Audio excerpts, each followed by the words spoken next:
that. Right hand again. Baksak.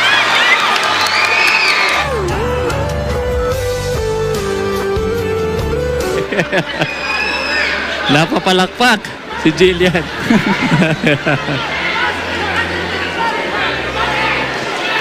Di ko nakuha na, sayang.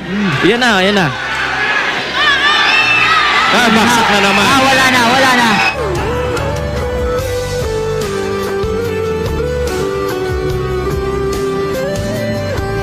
Sa galing makipaglaban ng batang boksingero na literal na tagapagmana ni Pacman ay may isang napakagandang diwata ang kanyang napaibig at napahanga, isang modelo at artista na si Jillian Ward na talaga namang lahat ng kalalakihan siya ang pinapantasya. Panunin po natin kung ano nangyari. Eto, bumbong sarado na, ilang dahil. He was just taking a lot of punishment. Precision shots. Thrown by... Sa sobrang galing, napahanga mga diwata si President Marcos maging ang kanyang ama na si Manny Pacquiao. Upgraded version ni Jinky at Manny Pacquiao, sabi ng karamihan. At ang pinakamatindi, kinilig talaga ang buong bayan nang manood mismo si Jillian sa laban ng anak ni Pacman. Napaka-inspired mo sa laban na to dahil ba nandyan si Jillian sa sidelines? Bakit dito? Dadalangin ko, ikaw ang nagbigay ng kulay sa aking mundo. Sana ay kung habang buhay na ito, ikaw ang binibining na hinahin ko. Binibining marikit na dalangin ko, ikaw ang nagbigay ng kulay sa aking mundo. Sana ay kung habang buhay na ito. At sa bidyong ito, sino si Emmanuel Bacosa Pacquiao? Gaano siya kalakas at paano niya napahanga at na-knockout ang puso ng isang napakagandang diwata?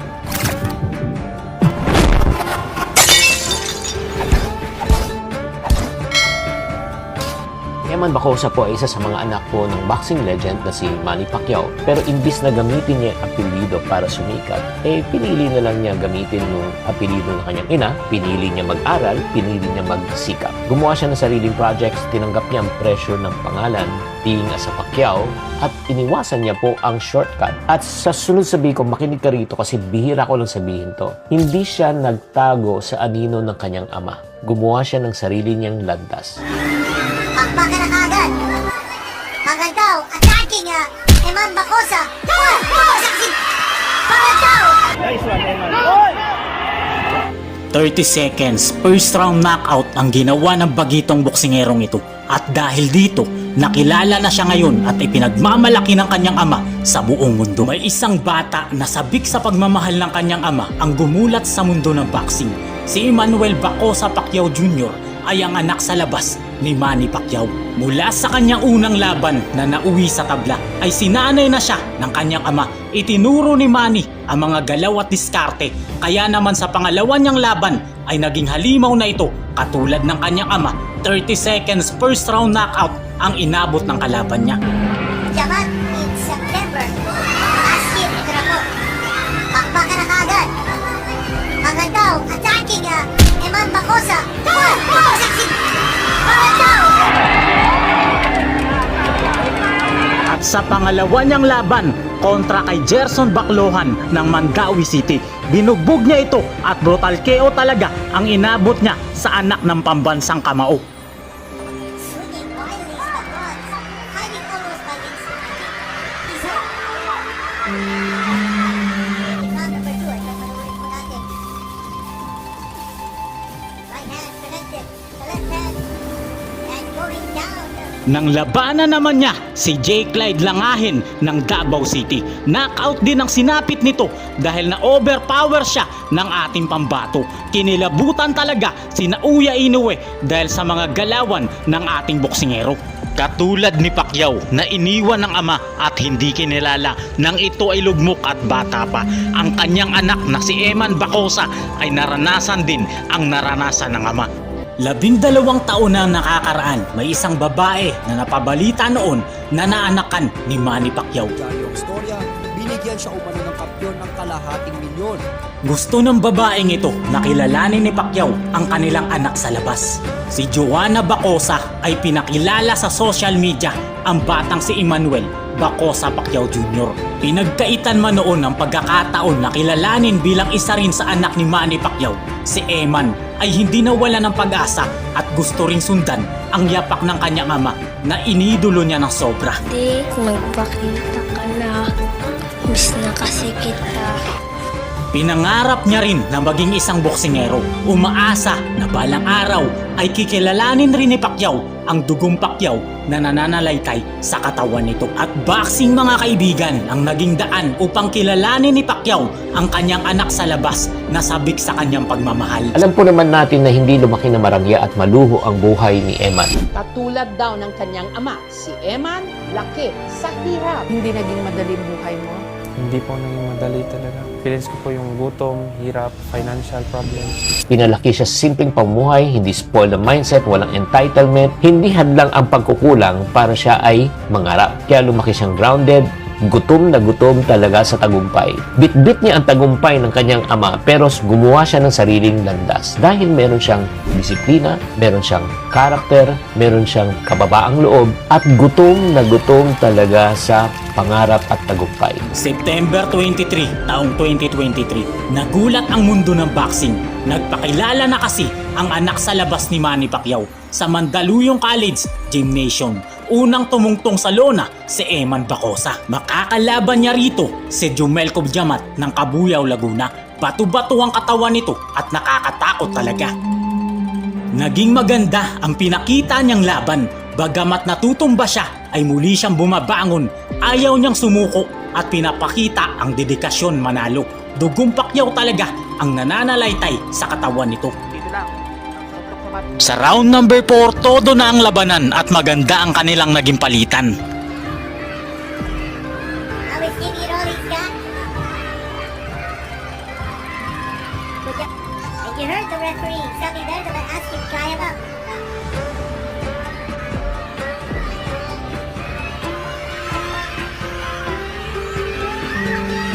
Here's Bacosa. And the crowd is behind him. Egging him on. A minute to go. Pagkatapos ng 4 na round na bakbakan ay naging tabla ang resulta. Dito na siya napansin ng social media at ang kanyang minimiti na mas lalo pang makilala ang kanyang ama sa wakas ay natupad na. Personal na sinanay ni Manny Pacquiao ang kanyang anak na sabik sa pagmamahal ng ama at mukhang may pagmamanahan na si Pacquiao ng kanyang ligasiya at talento sa ibabaw ng lona. Dahil pagkatapos ng pagsasanay kasama si Pacquiao ay naging halimaw na po ang bagito nating bida sa ibabaw ng lona. Araw ng Biyernes, December 15, taong 2023 sa General Santos City, Cotabato del Sur. Muling lumaban si Eman Bacosa. Makakalaban niya rito si Noel Pangantaw ng Cotabato del Norte. Habang nanunood ng live si Manny Pacquiao para suportahan ang kanyang anak, ay ginulat talaga ni Eman ang mga tao, lalo na ang kanyang ama, dahil sa napakagandang first round knockout na panalo niya.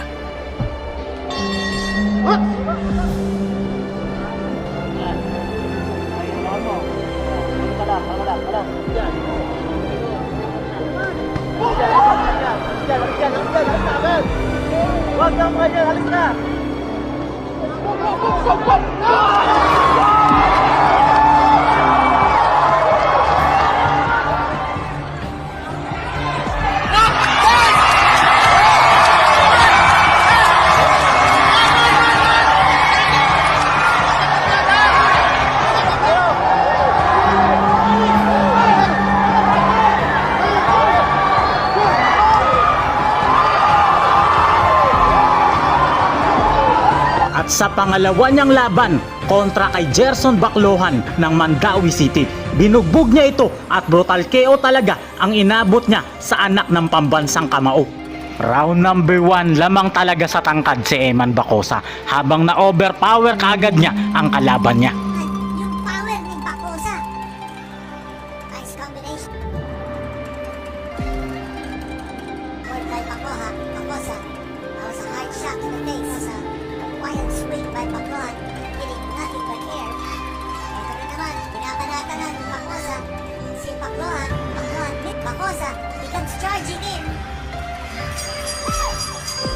Raining blows on the Dito sa round number 2, 2 beses mapapabagsak ni Eman ang kanyang kalaban. trying to move away from Bacosa. Pinamahan zone. Rohan. Bacosa in round number 2. In the defensive side. Bacosa with a left jab.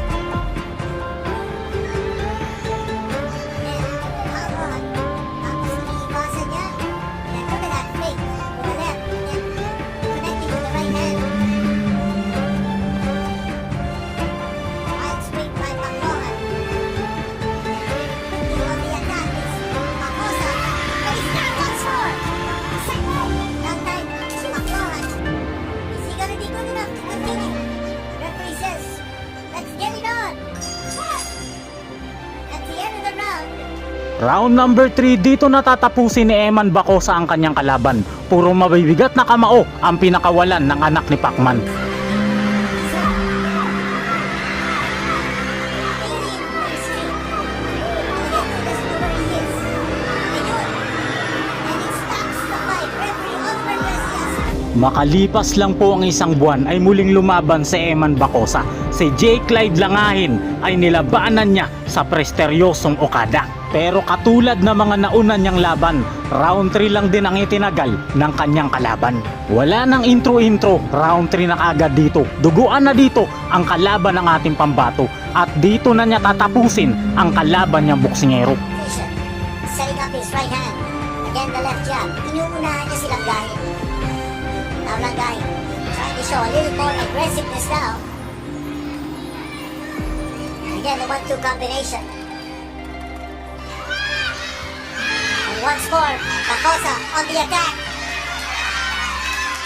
Langgahin almost going down. A lot of punches being thrown here. And more punches. And referee might want to stop it. Kinilabutan talaga si Bobby Pacquiao sa anak ng kanyang kapatid na si Manny Pacquiao. Nito lang araw ng Miyerkules, October 29, taong 2025, sa makasaysayang anibersaryo ng Trila in Manila sa Araneta Coliseum, pinakaunang lumaban ang ating pambato.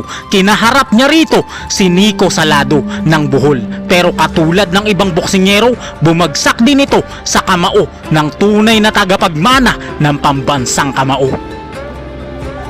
Uy, bagsak!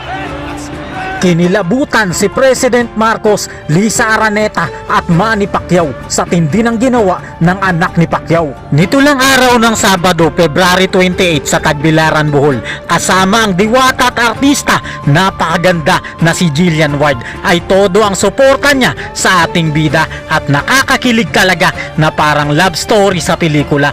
Makakalaban niya rito si Reynald Kundimang na matador ng Jakarta, Indonesia, pero round 4 lang pala siya sa makisig nating bida. Baksakan kaya? Wala akong masabi. Si Jacob Paro. Piquero will now give instructions to our boxers. Tumunog na yung bell.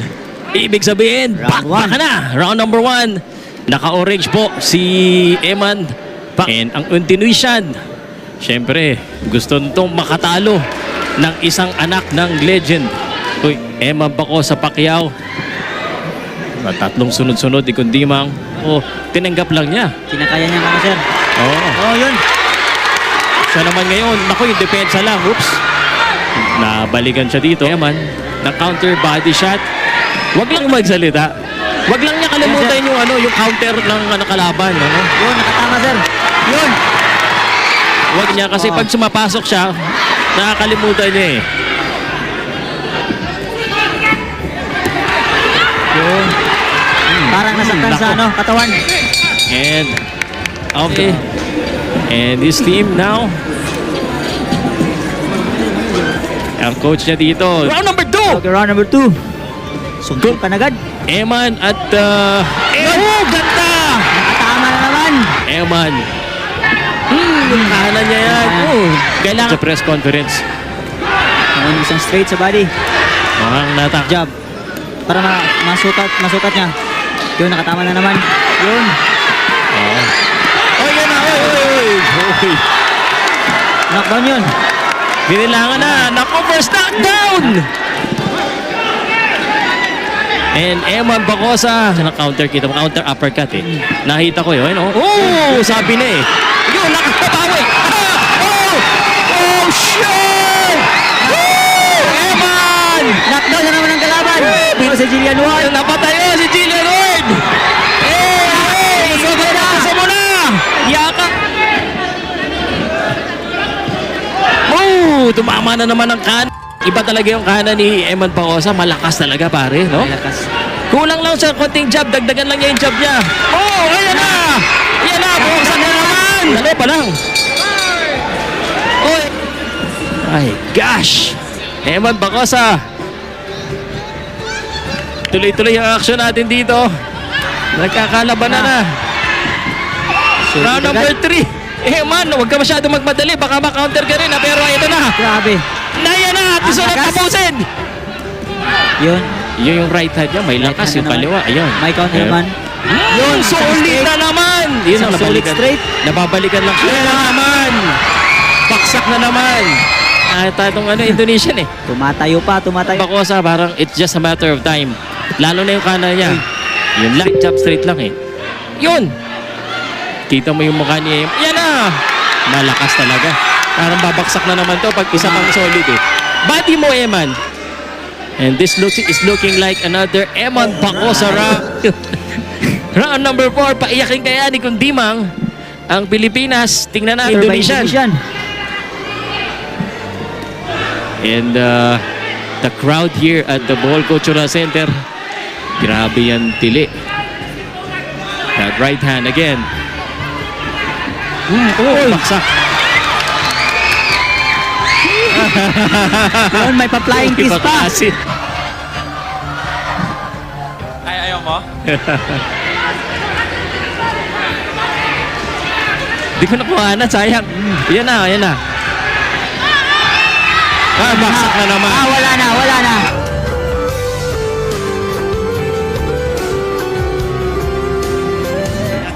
Isa lang ang makukuha nating aral sa bidyong ito. Blood is thicker than water. Ginawa ng anak ang lahat upang makilala ng ama at hindi naman nabigo ang anak dahil ipinagmamalaki na siya ngayon ng kanyang ama. Mahalin mo ang iyong kapwa katulad ng pagmamahal mo sa iyong sarili at mahalin mo ang Diyos ng higit sa iyong sarili.